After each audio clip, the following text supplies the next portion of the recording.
Well, first of all, thank you, Bio, for this amazing opportunity. I'm very happy today to introduce the company TiCARos. We utilize with unique proprietary platforms for the next generation CAR T. Starting with the mission statement. So our ultimate mission is to have a development of solid tumor targeting CAR T. As you're very familiar with, the solid tumor accounts for over 90% of all tumors globally. However, all the approved CAR Ts, to be exact, 7 today. And most of the clinical trials are focused on the hematological malignancies or the blood cancer. Due to insufficient efficacy or the potential side effects that the CAR T might cause in the solid tumor condition.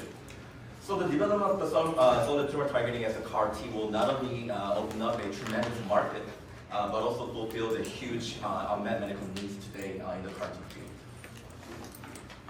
So in order to target these tricky solid tumors and enhancement for the hematological malignancies, we have came up with 3 proprietary platforms, clip, converter, and switchable.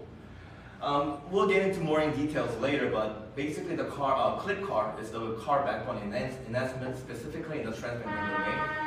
Also the converter CAR technology converts the inhibitory CTLA-4 signaling into a CD28 activation signaling. Switchable CAR T, which we were managed to publish the paper in the Nature Communication recently, allows us to have controllable toxicities and dosing regimens. So these are the 3 pipelines that we're pushing right now. TCO11, CD19. This could be a very crowded target, but our major mission with our leading asset is to have a validation of the platform of the clip first. We have just finished up our low dosing regimen asset with our TCO11, which we'll get into more in later. TCO91 and 031 are both targeting solid tumor, and both are in the IND stable enabling stage right now. Just a quick progress report of our current clinical phase 1 with the low dosing patients. We have seen a complete response both in the 1 and 3 months for the protocol included patients. As you're familiar with the CAR T therapy for low dosing regimen, you only need 3 patients. However, we have recruited 1 more, indicated as a patient 2 in this slide, because he unfortunately couldn't make it for the supplemental oxygen in clinical site, which is the exclusion criteria for the clinical trial. This might be a bit of much information, but we will need to be transparent. So the key finding is the 100% overall response rate of all 4 patients, and 100% complete response rate for the protocol included patients. So before we get into a fun scientific part, I just wanted to mention our noteworthy activities. Last year, we actually initiated a study with the Australian company TiCARos. They have history of licensing in the CAR T asset from Korea maybe 3 to 4 years ago. We initiated a clip CAR INK study. They're the expertise in the iPSC INK company, and we provided our clip technology, and actually the data has just came out. I'll have a meeting with them as soon as I get back to Seoul, and I'll be happy to update you guys on the partnership that we have with TiCARos. City of Hope, as well as a major institution and hospitals in the US, we're collaborating with them as targeting the glioblastoma targeting CAR T. They have a very interesting binding domain that binds to a large spectrum of the GBM antigens. So those are initiating at this moment. Very luckily, last year we were nominated as a Global Innovation JLabs Korea, and there has been a huge effort from the JLabs Korea and global and domestic as a part of the Johnson & Johnson innovation. And the reason why we're here today presenting is part of the support of the JLabs. So thanks so much, JLabs. We love you. As a Nature Communication, as well as I mentioned, we recently published as a switchable technology. And also, the clip technologies paper in the same journal is coming out pretty soon as well.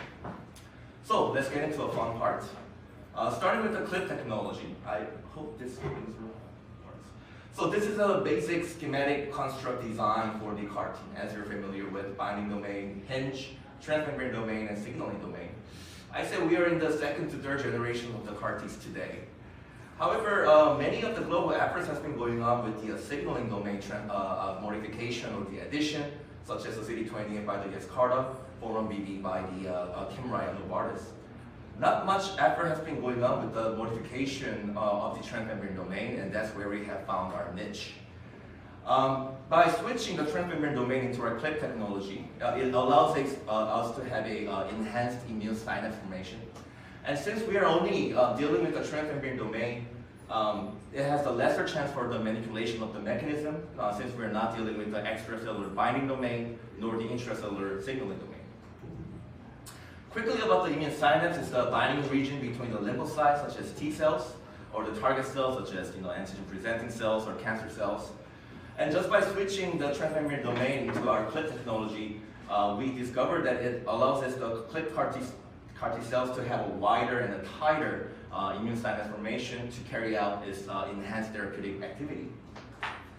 So one of the three mode of action data that I will provide today. First of all, we have looked at the T cell itself, the colocalization of the actin and tubulin, which plays the huge factors of the cytoskeleton, in other words, the immune synapse formation. We have seen a very well colocalized with the clip technology applied, whereas the non-clip, not so ideal.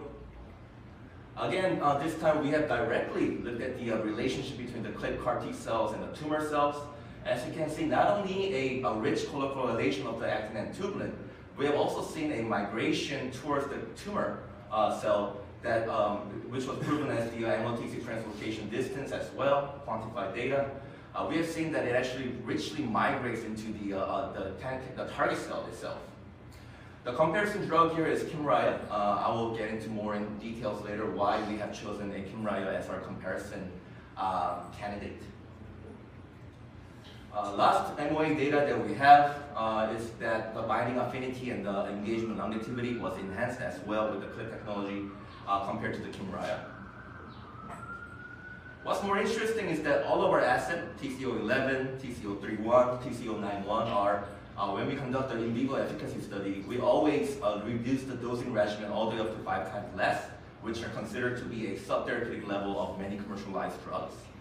And it still shows a significant efficacy even with the 5 times less dosage. And these studies were conducted 5 or more times to validate the reproducibility. So with this very interesting platform, we have chosen a very unique target called MUC1 in order to solve a on-target, off-tumor toxicity. On-target, on-tumor toxicity could be somewhat alleviated by the antibodies like tocilizumab. But the problems in the on-target, off-tumor toxicity, especially in the CAR Ts today, is still a big hurdle today for the global CAR T companies. So, quick background about the MUC1. It's obviously overexpressed in the various solid tumors such as breast, pancreas, or liver. The blue line that I'm addressing right now is the backbone of this peptide where the targets exist. And they have a VNTR, variable number tandem repeats, that repeats this target itself from 25 to 125 times in this backbone. So basically that means that there's a rich targets existing in the backbone of this peptide. However, in the normal condition, the heavily glycosylated MUC1 is widely expressed like a mesh-like structure, acting as a physical barrier for the binding partners to not be able to penetrate this mesh-like structure. But in the tumor condition, a significant decrease in the MUC1 glycolization happened, or the state of being a hypoglycolization, enabling a wider surface area for the backbone of this peptide to bind to possibly a therapeutic binding partners. And therefore, we have concluded that CAR T cells against the MUC1 peptide backbone can overcome the on-target, off-tumor toxicity. Again, we have lowered the dose all the way up to 5 times less in the solid tumor stomach cancer. We have seen a complete regression. Pancreas as well, with the 5 times lower dosage, we have seen a complete regression in both in vivo studies. Now we are doing a breast cancer and ovarian cancer, and we'll be happy to update you on the recent progresses of our solid tumor targeted CAR Ts. Next technology is converter technology, which is my personal favorite technology of our company. As we know, the CTLA-4 is an inhibitory signaling immune checkpoint. And the binding between the CTLA-4 and B7, and especially in the tumor microenvironment, it actually gets much more stronger, about 50 to 100 folds more. Whereas the ideal way is to have a CD28, a positive stimulatory signaling domain, to bind with the B7. So what we did here is that we have retained or kept the CTLA-4 in the extracellular binding domain, whereas we have positioned the CD28 in the intracellular signaling domain, which means that even if the B7 gets binds to the CTLA4, it actually converts that energy or that signaling into a CD28 activation signal. So we are harnessing the strong binding affinity of the CTLA4 and converting that energy into our advantage.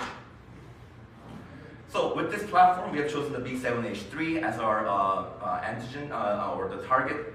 I'm pretty sure some of you are familiar with this target. It is richly expressed in the solid tumor, but at the same time, they're richly expressed in the tumor stromal cells as well, such as the intratumoral, vascular, and the cellular cells.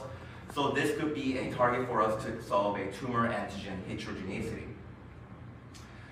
Since the given time is limited, I'll just go ahead and present our bulky breast tumor cancer model with the 100% complete regression, whereas the interleukin itself did not do very well. One thing I want to emphasize in this slide is that we have utilized with the syngeneic mice model.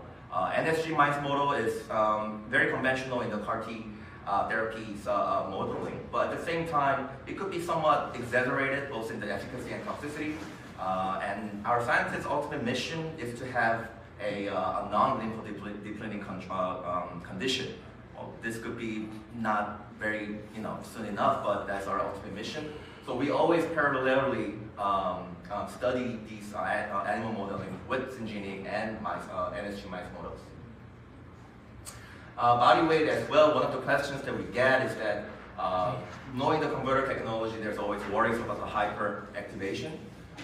But we have seen a controllable toxicity where we have seen the transient body recovery towards the end of the therapeutic approach. So that is good for us. The reason why we have chosen Kymriah as our comparison drug is because there's an interesting situation going on in Korea with the CAR-T therapy. Out of the 7 commercialized CAR-Ts today, only 1 is available in Korea, and that is Kymriah. The reason why is because of regulatory or insurance reason.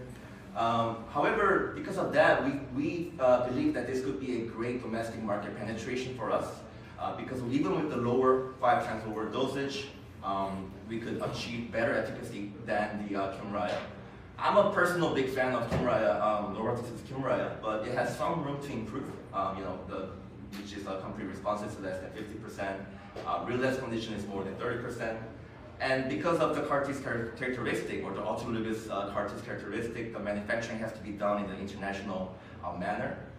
So it could be a great domestic market penetration for us. Solid tumor targeting CAR-Ts, 091 and 031, MUC1 and B7H3 are the hot topics for our licensing and collaboration.